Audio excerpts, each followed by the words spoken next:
Jadi kita tidak boleh memandang remeh. Justru kalau kita selama ini 2 soft, terus Ramadan kedatangan saudara kita jadi 5 soft, bagaimana ini bisa bertahan sampai lanjut Syawal dan seterusnya.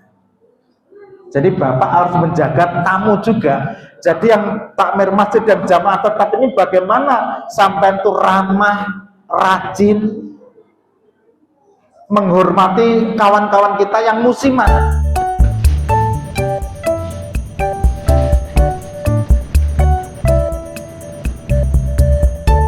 Assalamualaikum warahmatullahi wabarakatuh.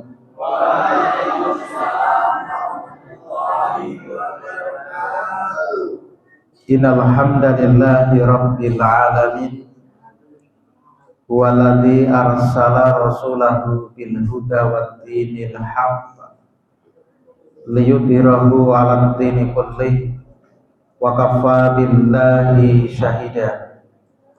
Asyhadu an la ilaha illallah wahdahu la syarika lahu wa asyhadu anna Muhammadan abduhu wa rasuluh.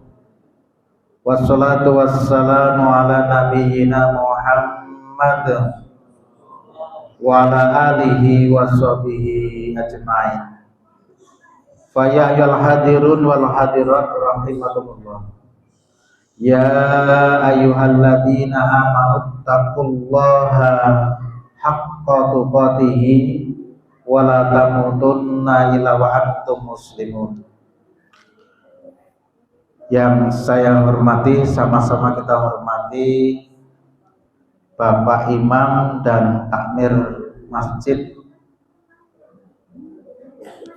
kita ya. Masih musola, ya musola. Sebentar lagi nanti setelah sudah dewasa menjadi masjid. Yang saya hormati para alim ulama, tokoh agama, tokoh masyarakat, tokoh pemuda, tokoh adat, ibu-ibu sekalian, mari bersama kita memuji syukur pada Allah SWT. Malam hari ini tidak terasa malam terakhir bagi kita, tetapi malam terakhir itu adalah malam terakhir, malam Senin di bulan Sya'ban.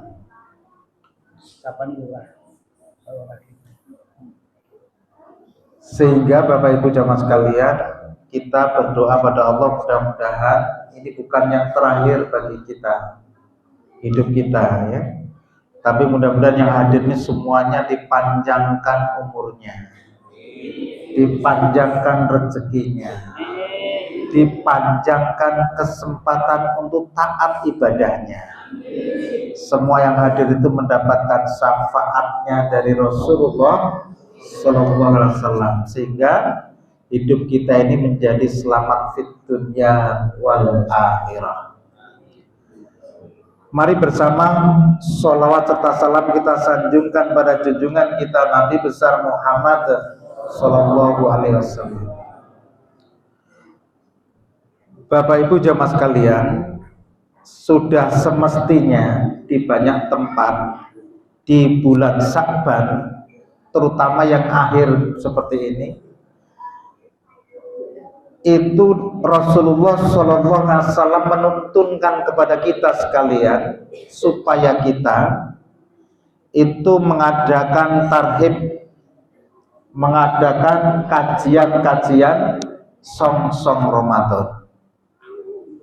Maka dalam hadis Huzaimah dari Salman, beliau menjelaskan, khatabana Rasulullah sallallahu alaihi wasallam fi akhir Sya'ban wa qala ya ayyuhan nas qad adzalakum syahrun azimun mubarak.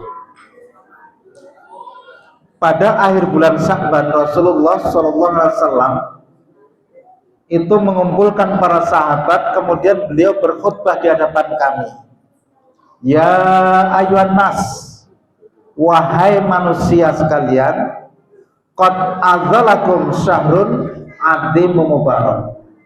Sesungguhnya kalian semua itu akan dinaungi, didatangi tamu yang besar lagi agung, pembawa keberkahan.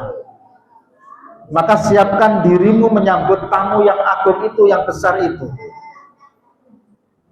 Ucapkan kepada tamu yang besar itu, ahlan wa sahlan. Sahabat bertanya, ahlan bik ya Rasulullah, siapa yang Anda maksud tamu yang besar itu wahai Rasulullah? Maka Rasulullah mengatakan, siapa lagi kalau bukan Ramadan.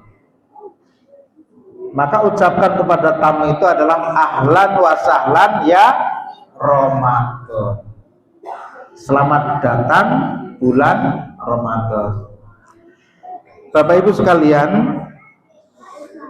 kalau kita akan kedatangan tamu yang besar, yang agung, tamu itu sangat kita hormati, sangat kita muliakan, sangat kita cintai, sangat kita rindukan. Kira-kira persiapan apa yang kita lakukan? Jenengan akan kedatangan Pak Prabowo. Nah, kira-kira apa yang disiapkan? Semuanya sibuk mempersiapkan. Atau kedatangan Bapak Ibu mertua. Ojo-ojo malah roti gatek nih. Jadi kalau kita kedatangan tamu yang agung besar itu, yang kita siapkan, rumah kita akan kita servis bersih, nyaman, indah, aman. Kita siapkan kamarnya, kamar yang bak hotel bintang 5. Makanannya lezat, higienis, ber-AC seperti ini, atau AC alami, orang sadar setel kabeh dari semua apa namanya penjuri itu AC. Itu rumah yang tidak punya apa namanya jati diri. Kata Ustaz Mustafa itu rai gedek. Jadi anginnya sempripit malah enak. Jadi kita siapkan sedemikian rupa sehingga tamu itu besar yang datang itu akan kerasan selama 30 hari. Tapi kalau rumah kita apek, sumpek, bendino enaknya gelut wae, ribut saja, tempatnya nggak bersih, baunya, mungkin tamunya nggak akan bertahan lama. Jangankan kok 30 hari, 2 hari sudah pamitan. Maka Rasulullah SAW mengajarkan kepada kita, saya ilmunya ini juga ngambil dari Ustaz Mustafa, persiapan Ramadan itu yang pertama dilakukan itu adalah hatinya senang. Bapak Ibu senang buatan kedatangan tamu Ramadan? Apa yang dibayangkan dengan Ramadan? Ini kata Ustadz Rahmat kemarin ya, yang disaksikan Pak Haji Sutimin ini, sekarang itu Ramadan belum mulai, tapi HP ini seliwar di HP kita ini isinya apa? Orang menawarkan roti legit, roti ini, roti itu, baju dan sebagainya. Ramadan belum mulai. Jadi adik-adik yang senang kalau datang Ramadan tuh apa yang membuat senang apa? Apa Le? Berpuasa. Bagus, kalau Ramadan datang itu yang senang berpuasa. Yakin berpuasa senang? Lapar apa tidak? Oh, toh. Masya Allah. Haus enggak? Minum dulu. Artinya itu hati senang. Rajab senang, Sa'ban senang, Ramadan hatiku tambah senang. Orang do kenal lagu ini gini. Artinya bulan Rajab itu kita senang. Setidaknya kita nyambut Ramadan itu dari bulan Rajab kemarin, memperbaiki sholat kita. Kemudian Sa'ban itu mempersiapkan diri tentang sunnah-sunnah, terutama sunnah puasa. Karena apa? Yang namanya ibadah Ramadan itu tidak bisa berdiri sendiri kecuali ada pelengkapnya. Pelengkapnya apa? Puasa sunnah di bulan Sya'ban. Kalau puasa sunnahnya Senin Kamis berarti 1 bulan 8 kali. Yaumul bid 3, 8 tambah 3 berarti 11. Maka puasa Sya'ban kita tuh harus 12. Kenapa? Memenuhi sunnah daripada Rasulullah SAW. Kalau Rasul itu puasa terpanjang selama 1 bulan penuh itu puasa Ramadan. Walaupun hitungannya kadang 29, kadang 30 hari. Tetapi Rasul tidak pernah puasa sunnah kecuali hampir 1 bulan penuh, yaitu di bulan Sya'ban. Maka orang yang berpuasa di bulan Sya'ban itu adalah orang-orang yang mempersiapkan diri seperti buah ya. Kita ingat karena kemarin pengajian kita ingatkan. Ibu-ibu, buah yang datangnya di bulan Ramadan buah apa, Bu? Halo?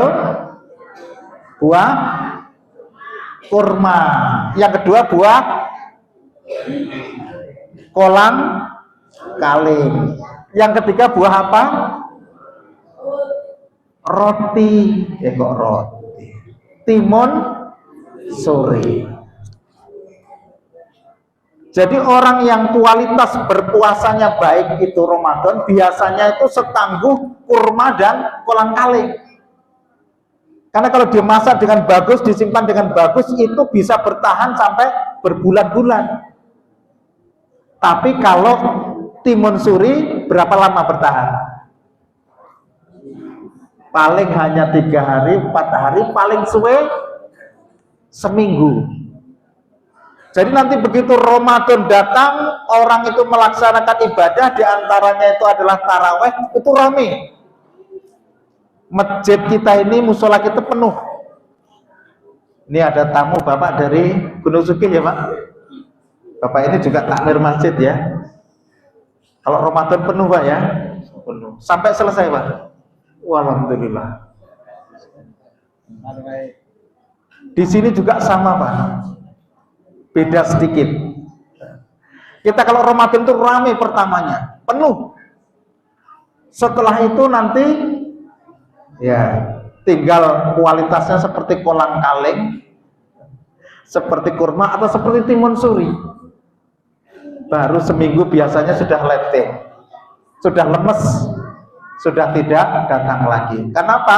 Pikirannya sudah mempersiapkan Idul Fitri.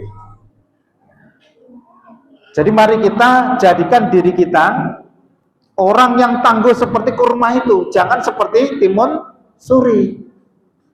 Nah, nanti kalau kita sholat biasa sopnya itu 2 sop misalnya. Begitu nanti Ramadan tambah 2, 3, bapak-bapak menjadi 5 sop.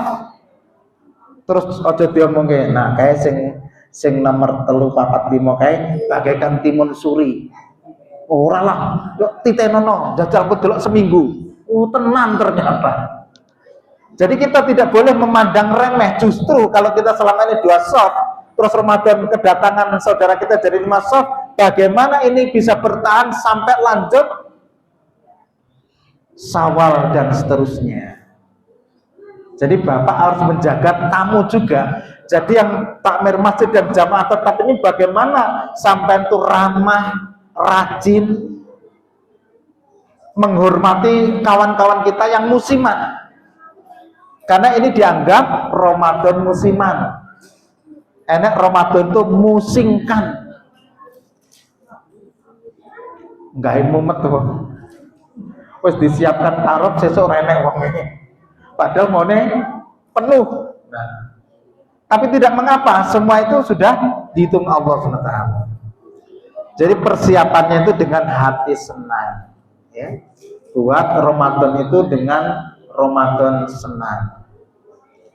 Maka yang dilakukan pertama persiapannya itu Ramadan itu sudah puasa Sya'ban, nanti disempurnakan dengan puasa Syawal. Begitu Sya'ban selesai, kita masuk dalam bulan Ramadan. Maka yang pertama yang kita cermati, kita cerdasi, kita pahami fikihnya tentang Ramadan. Tadi disampaikan, ya ayyuhalladzina amanu kutiba alaikumussyam kama kutiba alal ladzina min qablikum la'allakum tattaqun. Hai orang-orang yang beriman, diwajibkan kepadamu berpuasa sebagaimana kewajiban salafus soleh terdahulu agar kamu menjadi pribadi yang bertakwa. Kalau menurut Huzaimah dari Salman tadi, Rasulullah memanggilnya dengan ya ayuhan nas. Semua manusia dipanggil, diseru akan datang tamu. Tapi begitu sudah posisi yang sangat mendekati syar'inya, Rasul mewajibkan ini kepada ya ayyuhalladzina amanu. Diwajibkan kita berpuasa sebagaimana diwajibkan orang terdahulu supaya kita menjadi pribadi yang bertakwa. Apa yang mendasari perintah puasa itu? Puasa itu dimulai sejak tahun kedua Hijrah, sekitar 18 bulan Rasul hijrah ke Madinah. Syariat itu baru diajarkan tentang puasa. Yang tadinya banyak di syariat diajarkan, tetapi belum sepenuhnya. Karena apa? Para sahabat itu mengerjakan sholat, mereka juga masih berjudi, mereka masih berzina, maka mereka masih merampok dan seterusnya. Bertahap. Dan posisi hijrah Rasulullah dari Mekah ke Madinah tahun pertama itu masih menata tata kelola negara, sehingga syariat ini belum diterapkan, baru diterapkan tahun kedua Hijriah. Dan ini mendasar, jadi dasar seorang muslim. Apa yang mendasari? Bunyal Islamu ala khamsin, syahadatu alla ilaha illallah wa anna Muhammad Rasulullah, wa aqimis sholah, wa ataz zakah, wa saumi Ramadan, wa haji baitullah. 5 hal ini yang mendasarkan kenapa seorang muslim itu harus berpuasa. Karena dia dasar agama. Kalau tidak melakukan puasa, maka dia meruntuhkan agama. Lalu apa yang diperoleh dengan orang yang berpuasa itu? Allah janjikan dengan mangsoma Ramadana imanan wahtisaban ghufir lahuma taqaddama min dhanbi. Barang siapa yang berpuasa di bulan Ramadan dengan dasar imanan wahtisaban. Kenapa Muhammadiyah itu berpuasa selalu duluan? Karena dia hisaban. Menghisap-menghitung. Sementara kalau pemerintah itu melihat langsung, tidak mungkin melihat itu akan memerlukan waktu sebelumnya. Melihat itu adalah saat itu bedanya. Tapi dua-duanya itu dibenarkan. Sebagaimana kita menghitung jam sholat itu melalui Mayer system, dan ada juga yang menggunakan lunar system. Peredaran matahari mengelilingi bumi atau sebaliknya, atau bumi mengelilingi bulan, sehingga Masehi dan Hijriah semuanya dipakai. Tidak ada yang salah, semuanya benar. Bapak Ibu jamaah sekalian, maka yang pertama puasa itu kita lakukan sempurnanya jika diawali dengan Sya'ban dan kemudian diakhiri dengan Syawal. Maka orang yang sempurna puasa Ramadan itu pasti dia melakukan puasa Syawal. Mangsoma Ramadana thumma atbahum sitam min Syawala kana kasyamiddahi.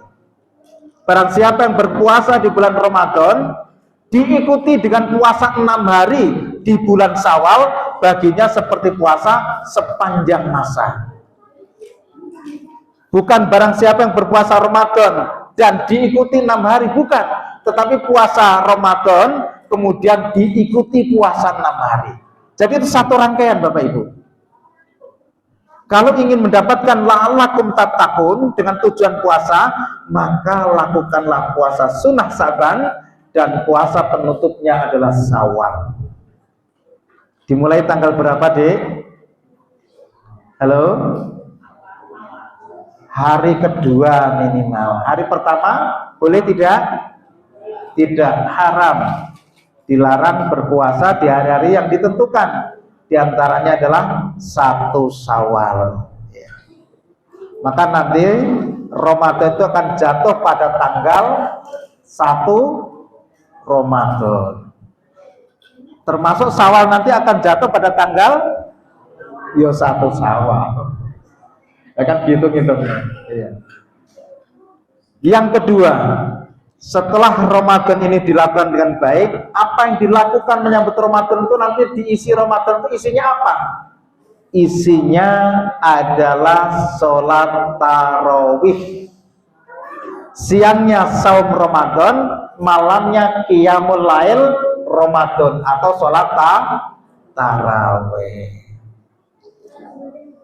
Tarawih itu akan berat kecuali dilakukan oleh yang biasa melakukan sholat malam. Terus kemudian yang selanjutnya yang kita siapkan itu adalah siangnya berpuasa, malamnya sholat tarawih. Di antara siang dan malamnya memperbanyak tilawah Quran atau tadarus. Tadarus ini kalau tidak diprogramkan nggak akan selesai. Maka ciptakan one day, one juz. 1 hari, 1 juz. Sibuk Pak. Ingat, Anda diciptakan bukan untuk sibuk. Anda diciptakan untuk mengabdi kepada Allah. Wa ma khalaqtul jinna wal insa illa liya'budun. Tidaklah diciptakan jin dan manusia kecuali untuk menyembah kepada Allah. Lalu ngapain urusan bisnis, urusan keluarga, urusan masyarakat, bangsa, negara, ekonomi, sosial, budaya, politik untuk apa? Untuk melengkapi diciptakannya Anda mengabdi kepada Allah.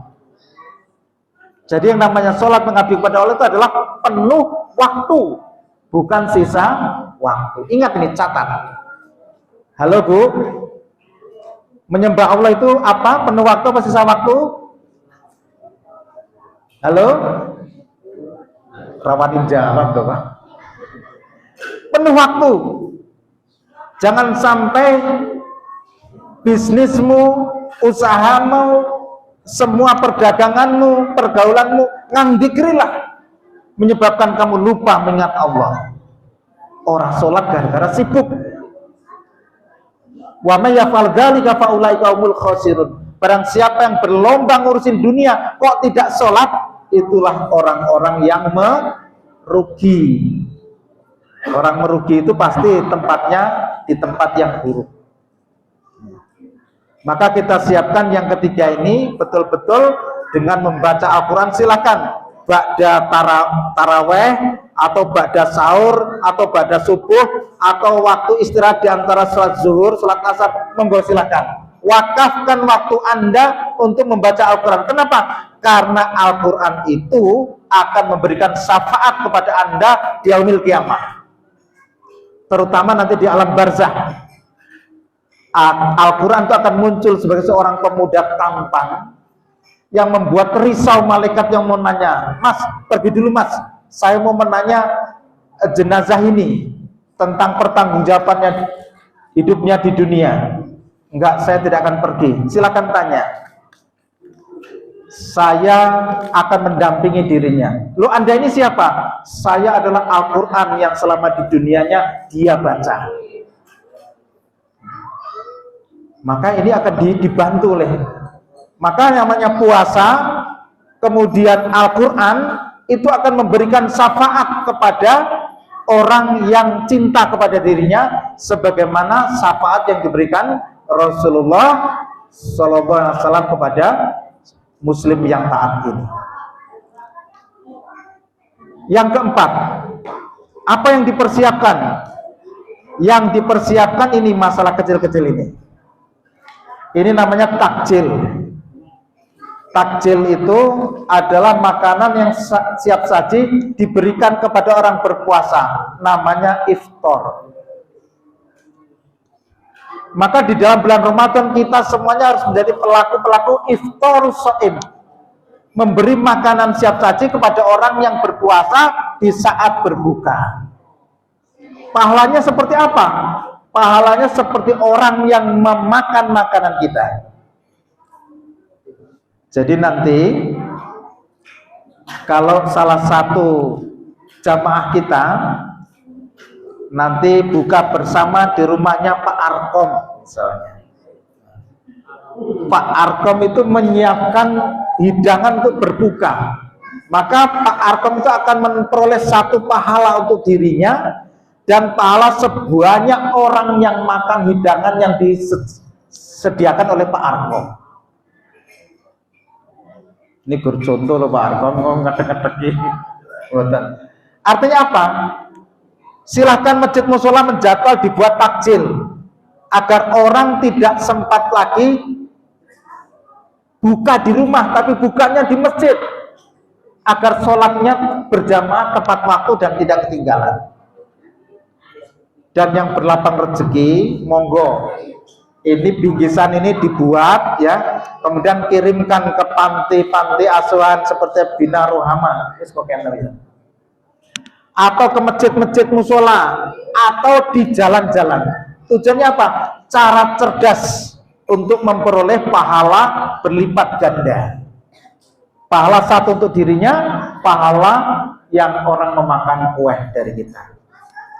Yang kelima, yang dipersiapkan adalah memperbanyak infak dan sedekah.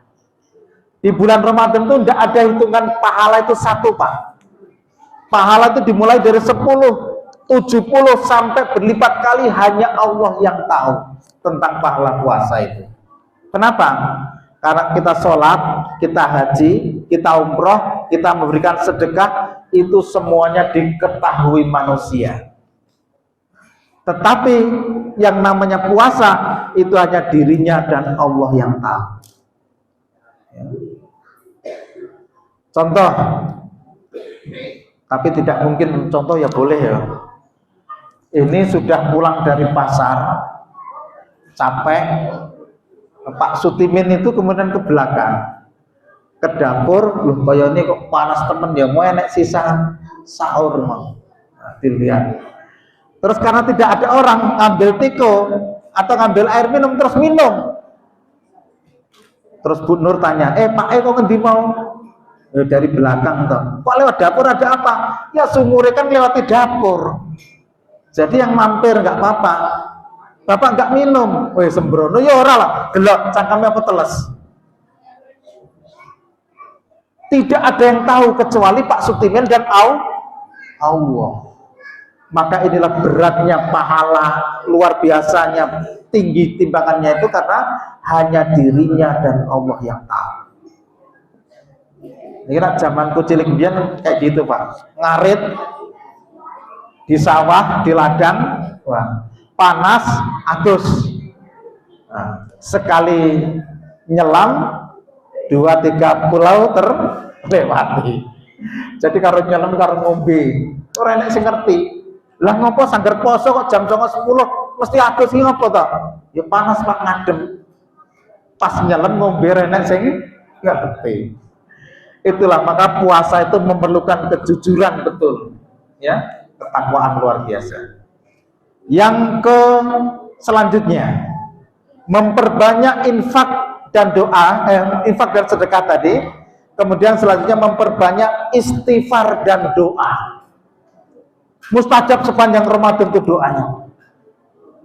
Jangan ditinggalkan waktu-waktu mustajab dalam berdoa, ya. Dan doanya itu akan dikabulkan Allah SWT luar biasa manakala kita memperbanyak, ya. Dan doa yang mustajab ini saya bacakan surat Ali Imran 16 dan 17. A'udzubillahi minasyaitonirrajim.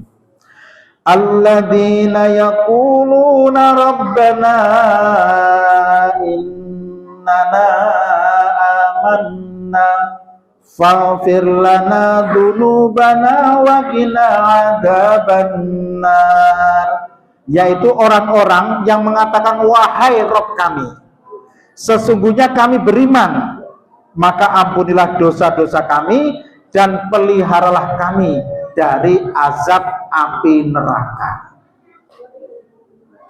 Ini doa Pak, tapi doa pengakuan itu betul-betul sudah dilakukan. Dia adalah orang yang beriman dan orang itu sudah mohon ampun kepada Allah atas dosa-dosanya yang taubatan nasuha, tidak diulangi lagi. Siapa orang itu? Ayat selanjutnya yang ke-17, orang itu adalah as-sabirin was-sadiqin wal-qanitin wal-munfiqin wal-mustaghfirina bil ashar, ya. Yaitu orang-orang yang sabar, yang jujur, yang senantiasa taat kepada Allah, senantiasa berinfak, dan orang yang mohon ampun di waktu sebelum subuh, dan orang yang mohon ampun kepada Allah di waktu sahur atau di akhir malam tapi belum subuh. Nah, ini sudah dilakukan belum Pak? Jadi sebelum subuh itu, dahsyatnya subuh itu yang dilakukan kalau kita terbiasa datang itu sebelum azan sudah di masjid. Langkah pertama masuk masjid dalam kondisi suci, baca doa, kaki kanan yang dituju itu adalah kotak amal. 1.000, 2.000, 5.000 sesuai kemampuan dan keikhlasan. Karena yang 2.000 itu akan menjamin kalau Anda mati saat itu, siksa kubur itu hilang dengan tebusan 2.000. Asal ikhlas karena Allah. Setelah itu tahiyatul masjid, baru mendengarkan, menunggu waktu azan, disitulah berdoa. Dan kalau kita berdoa, apa janji Allah? Fal yastajibu li wal yu'minu bi la'allahum yarsudun. Pasti doanya itu akan Allah kabulkan. Percaya mboten niki, Pak? Arep percaya piye wong ora tau doa saurunge subuh. Doanya itu sudah diawali loh Pak, dengan infak, sedekah, dengan taubat, memperbaiki keimanan, ditujukan dengan ketaatan ibadah, terus jujur, sabar. Angel lagi urusannya wong jujur, sabar, wong sabar. Kemudian selanjutnya ya kita tutupkan ya, cukupkan dengan yang selanjutnya itu nanti di ini kajiannya Ustadz Mustoto, nanti diingatkan, beliau sering menyampaikan. Selanjutnya kalau mampu umroh Ramadan, ini luar biasa. Setelah umroh Ramadan, iktikaf Ramadan, ya, di 10 hari yang terakhir, supaya kita mendapatkan malam Lailatul Qadar. Kita tidak bahas kawan. Setelah itu kita menunaikan kewajiban zakat sunnah dan wajib.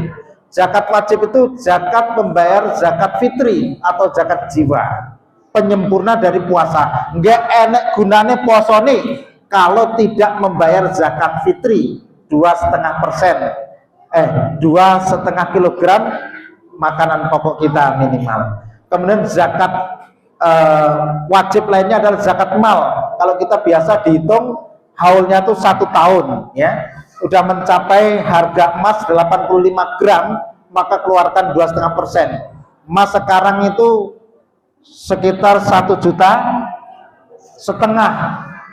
Saya nggak tahu Pak, karena sejak saya memberikan emas kawin sampai sekarang itu belum pernah beli emas. Dan ketika saya mau berikan emas, istri saya tuh nggak usah saya cukup dengan emas Garyanto saja. Jadi orang itu toko Pak. Karena emas itu tidak bisa menjamin surga, tetapi kalau laki-laki imam yang soleh itu bisa menjamin surga. Jadi ini bagaimana? Sudah emas Garyanto saja, asli 24 karat. Kemudian zakat sunnahnya infak, sedekah, hadiah. Tebarkanlah kebaikan dengan membagi berbanyak hadiah, parsel-parsel itu, ya. Saya sudah beli kemarin itu kurma sukari Itu 1 kilonya itu isinya tuh 3 kilo, itu 135. Bagikan kepada orang-orang yang berpuasa itu supaya mendapatkan kita pahala yang luar biasa banyak. Dan yang terakhir, walitukmilul iddata walitukabbirullaha ala ma hadakum wa la'alakum tashkurun. Memperbanyak takbir, tahlil, takdis di malam lebaran. Mengagungkan Allah. Allahu Akbar, Allahu Akbar, la ilaha illallah, Allahu Akbar, Allahu Akbar, walillahil hamd. Nah, itu sesuk lebaran deh. Dang tuku klambi sing apik, kue yang banyak. Kemudian hari selanjutnya kita akan syiar dengan sholat di lapangan dan kita saling memaafkan, minal aizin wal faizin, mohon maaf lahir batin, dan taqabbalallahu minna wa minkum. Semoga Allah menerima amalan kami dan amalan Anda sekalian.